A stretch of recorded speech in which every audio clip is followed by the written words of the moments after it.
Class 10th में था जब मेरे पिताजी का पता चला था कि उनके किडनी में प्रॉब्लम है। और उसके बाद 2 साल तक उनका डायलिसिस चला था। किडनी क्योंकि वो किडनी जो होती है वो आपके ब्लड को प्यूरिफाई नहीं कर पाती है, क्योंकि वो काम करना बंद कर देती है। तो डायलिसिस के थ्रू ये प्रोसेस होता है आपके ब्लड को प्यूरिफाई करने के लिए। और उनके इलाज में हम लोगों ने बहुत पैसा लगाया, बहुत भाग दौड़ हुई, लेकिन भी कहते हैं जो किस्मत में लिखा होता है वो आप बदल नहीं सकते हो। और 2012 में उनका डेथ हो गया था। मेरे जो पिताजी थे वो मजदूरी करते थे, वो रोड पे काम करते थे, रोड पे मजदूरी करते थे, कुदाल चलाते थे, तब जाके हमारा परिवार किसी तरह चलता था। और उसके बाद मजदूरी करने के साथ साथ मेरे पिताजी ने सोचा कि क्यों ना कुछ बिजनेस किया जाए, कुछ व्यवसाय किया जाए। और उसके बाद मेरे माता पिता ने मिलकर एक होटल खोला। वो होटल भी नहीं था, एक तरीके से बांस को घेर के, 2 पेड़ थे, पेड़ के नीचे बांस को घेर के प्लास्टिक के सहारे पूरा घेरा गया था और एक छोटा सा होटल खोला था उन लोगों ने। और पहले दिन सिर्फ 35 रुपया का बिजनेस हुआ था। कम उम्र में सर पर से पिता का साया उठ जाना, आर्थिक परिस्थितियों का सामना करना। जी हाँ, हम बात कर रहे हैं झारखंड के गुमला में पैदा हुए एक लड़की के बारे में, जिन्होंने इतनी समस्याओं के बाद भी सपने देखना कभी नहीं छोड़ा।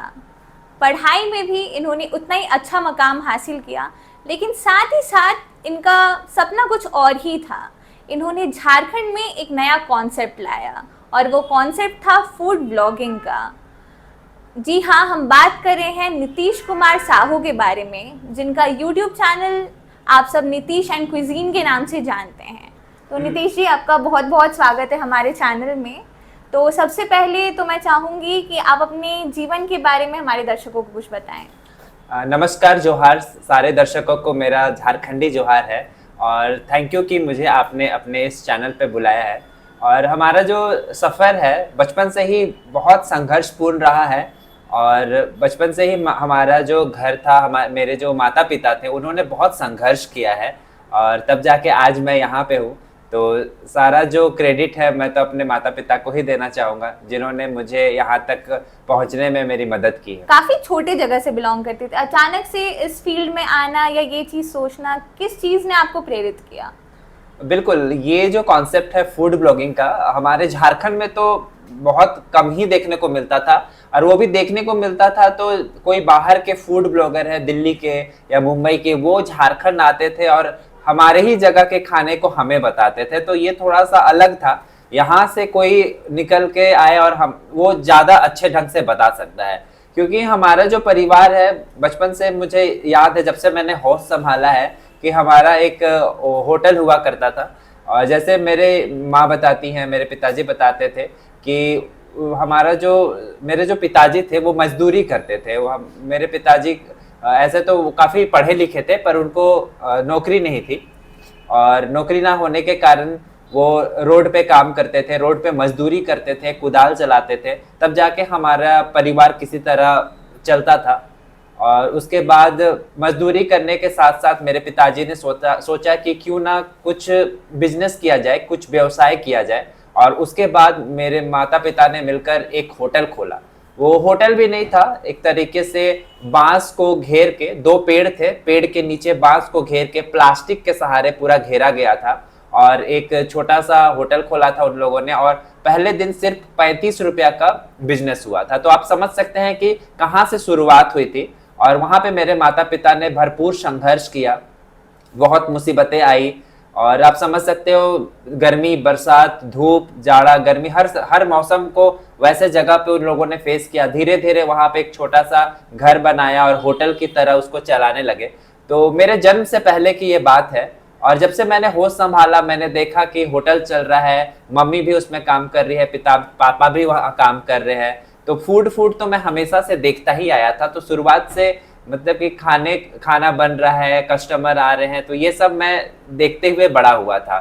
तो ये कॉन्सेप्ट था। और खाना बनते हुए देखना, और ये सब कोई नई चीज़ें नहीं थी। तो शुरू से मुझे भी कुकिंग देख देख के ही आप बहुत कुछ सीख जाते हो कि सुबह शाम आप घर पे देख रहे हो कि कैसे बन रहा है। तो वो माहौल ही ऐसा था कि मुझे कुकिंग धीरे धीरे आ गई थी और मुझे भी कुछ बहुत इंटरेस्ट था कुकिंग करने में। आपके सर से पिताजी का साया उठा तब आपकी उम्र कितनी थी और उस वक्त आपके मन में क्या आया, और आप जब उस समय को याद करते हैं, जब आप उस वक्त के नीतीश को देखते हैं और आप इस वक्त के नीतीश को देखते हैं, तो आपको क्या फ़र्क नज़र आता है?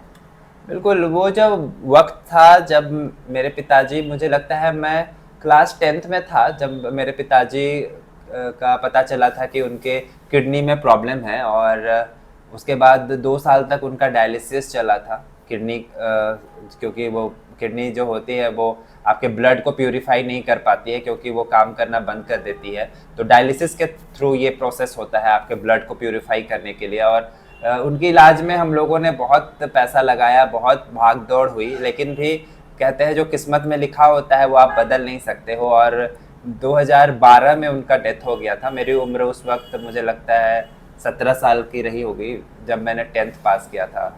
तो उस वक्त मैं इस स्थिति में नहीं था कि मैं कुछ अपने घर में कंट्रीब्यूशन दे पाऊँ, कुछ कर सकूँ।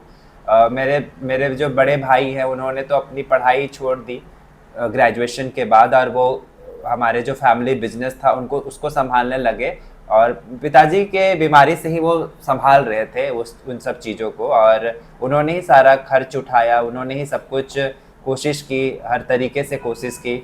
और मेरी स्थिति उस समय नहीं थी, मैं क्या करूं, पर मेरे भाई ने मुझे कहा कि आपको जितना पढ़ना है पढ़िए और आप अपना फ्यूचर बनाइए। तो फैमिली का हमेशा से मेरे लिए सपोर्ट रहा, लेकिन उसी समय मैंने ये ज़रूर सोचा था कि एक टाइम ऐसा ज़रूर आएगा जब मैं अपने परिवार को कुछ कंट्रीब्यूट कर सकूं, या मेरे तरफ से मैं कुछ योगदान दे सकूं। और आज वो स्थिति है जब मैं उस स्थिति में हूं कि मैं अपने परिवार को कुछ दे सकता हूं। और अभी मुझे लगता है अगर पिताजी भी होते तो उनको भी ये देख के बहुत खुशी होती कि मैं फूड, झारखंड के सारे फूड को प्रमोट कर रहा हूँ, हर छोटी से छोटी जगह पे जा रहा हूँ, और वहाँ के लोगों को, वहाँ के लोग जो फूड बनाते हैं उनको प्रमोट करता हूँ। क्योंकि आप हमारे वीडियोस में देख सकते हैं हम लोग बहुत सारे छोटे छोटे ढाबा, रोड किनारे जो छोटी झोपड़ी होती है, रोड किनारे जो छोटे ठेले होते हैं, जो झोपड़ी किनारे, जिस तरीके से हमारा वो दुकान हुआ करता था, जिस तरीके से मेरे पिताजी ने शुरुआत की थी, वैसे जगह पे जाता हूँ। और मुझे हर बार वो ऐसे जगह पे जब जाता हूँ तो मुझे वो याद आता है, वो सीन याद आता है कि किस तरीके से हमारा भी लगभग इसी तरीके का एक झोपड़ी हुआ उस वक्त रहा होगा। और मैं उस चीज़ को बहुत रिलेट करता हूँ, क्योंकि मेरा पूरा बचपन ही एक होटल में बड़ा होते हुए गुजरा है।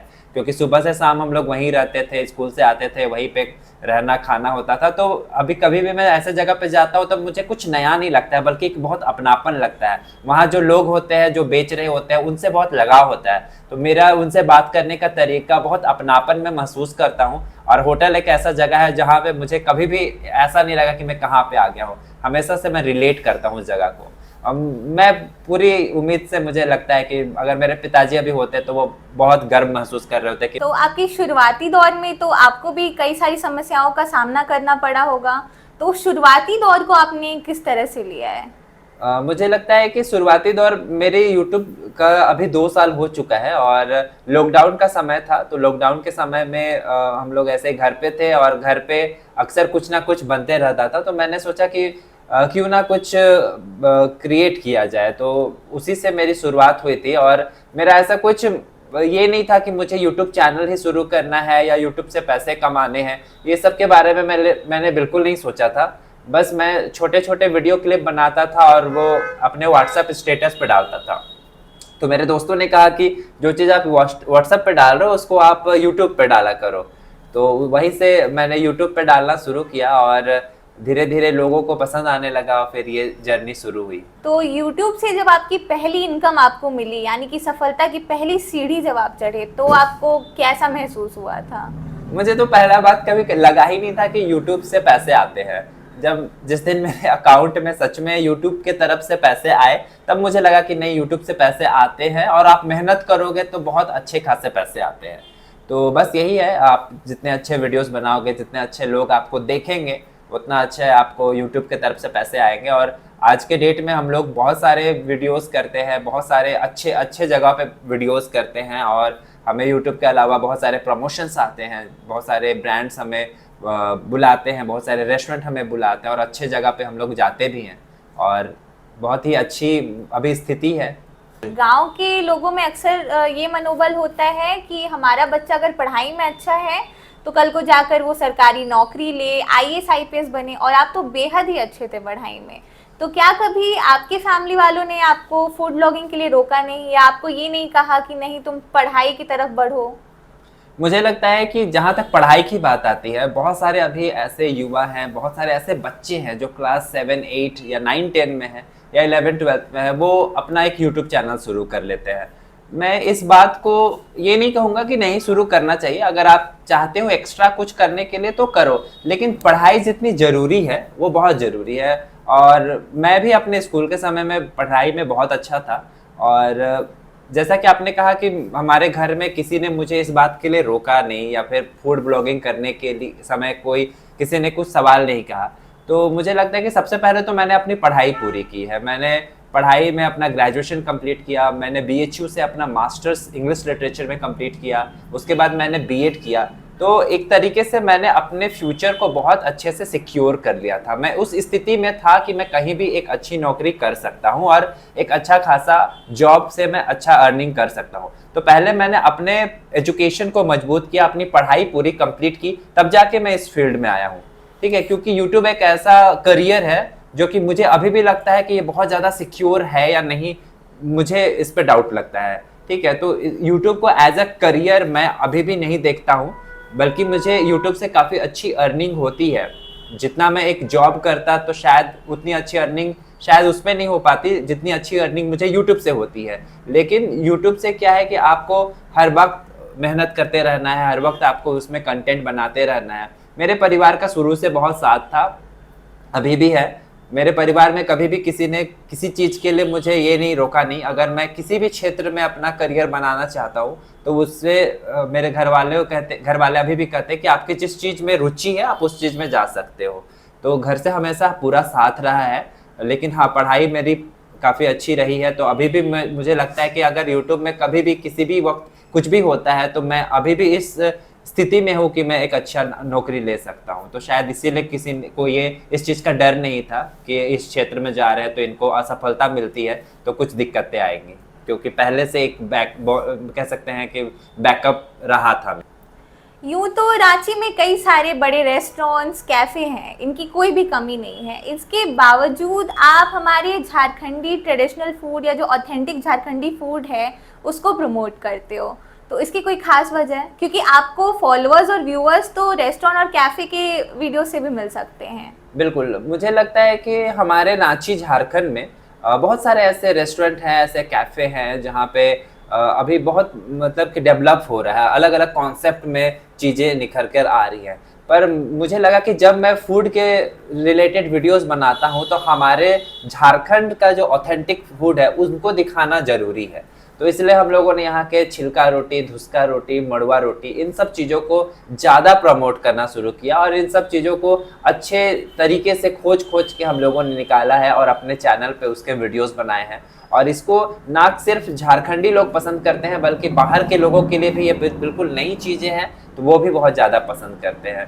तो हम लोगों ने सोचा कि अगर हम लोग फूड दिखा रहे हैं तो झारखंडी फूड को जरूर दिखाएंगे। आप कई सारे फॉरेनर्स को भी यहाँ लेकर के आए, आपने उन्हें बुलाया और उन्हें भी ये सारे चीज़ें टेस्ट कराई, तो उनकी तरफ से आपको कैसा रिस्पॉन्स देखने को मिला? बिल्कुल, हमारे झारखंडी खाने देश में नहीं बल्कि विदेशों तक पहुंच जा रहे हैं। ये हम सभी झारखंड वासियों के लिए बहुत गर्व की बात है।